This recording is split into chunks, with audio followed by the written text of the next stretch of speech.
लोकसभा चुनाव को देखते हुए झारखंड में राजनीतिक सरगर्मियां तेज हो गई है। ऐसे में सामाजिक रूप से काम करने वाले संगठन भी एक्टिव हो चुके हैं। चुनाव को देखते हुए झारखंड प्रदेश तेली समाज के प्रदेश अध्यक्ष अरुण साहू ने कहा कि आगामी लोकसभा चुनाव में झारखंड में तेली समाज की भागीदारी होनी चाहिए। उन्होंने कहा कि झारखंड में तेली जाति की संख्या 18% है और झारखंड की कुल आबादी 3.5 करोड़ के हिसाब से कुल आबादी 50 लाख है। झारखंड को अलग हुए 24 वर्ष हो चुका है, लेकिन अब तक इस जाति को राजनीतिक भागीदारी जनसंख्या के अनुपात के अनुसार नहीं मिला है।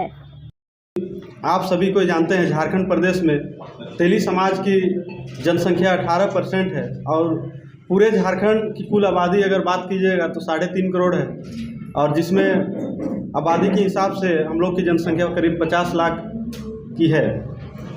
और झारखंड अलग हुए 24 वर्ष हो चुके हैं, किंतु अभी तक इस जाति को राजनीतिक रूप से भागीदारी जनसंख्या के अनुपात में नहीं मिल पाई है। हमारी 50 लाख की आबादी होते हुए भी हम लोग आज के समय में ठगा हुआ महसूस करते हैं। चाहे देश की सबसे बड़ी पार्टी भारतीय जनता पार्टी की बात हो या फिर कांग्रेस पार्टी की बात हो या फिर क्षेत्रीय पार्टी जेएमएम, आसू या तमाम राजनीतिक पार्टी जो झारखंड में सक्रिय तौर पर राजनीति करती है, सभी राजनीतिक पार्टी में इस समाज को राजनीतिक अधिकार के नाम पर ठगने या छलने का काम किया है। सीधे तौर पर बात कहूँ तो तेली जाति के लोगों को बंधुआ मजदूर के रूप में, बंधुआ वोटर के रूप में यूज किया जा रहा है।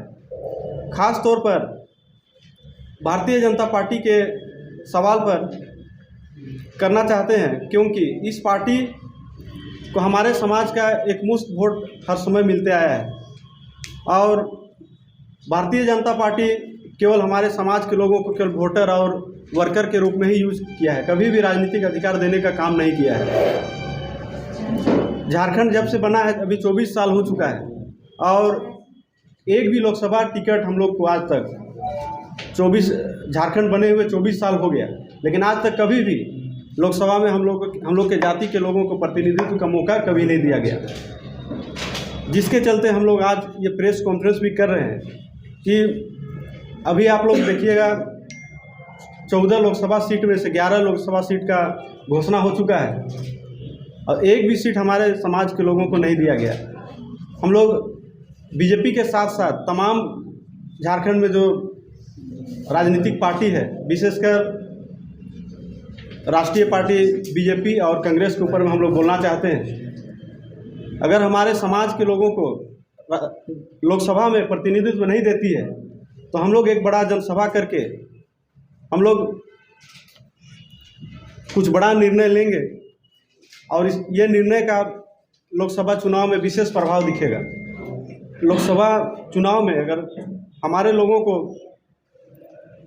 सही ढंग से प्रतिनिधित्व नहीं मिलता है तो विशेष कैंपेनिंग करके ये राजनीतिक दलों का हम लोग विरोध करेंगे। हमारे समाज से बहुत सारे कैंडिडेट हैं, बीजेपी में भी है, कांग्रेस में भी है और जिस तरह का माहौल है, शुरू से हमारे समाज के लोगों को छलने का काम किया है।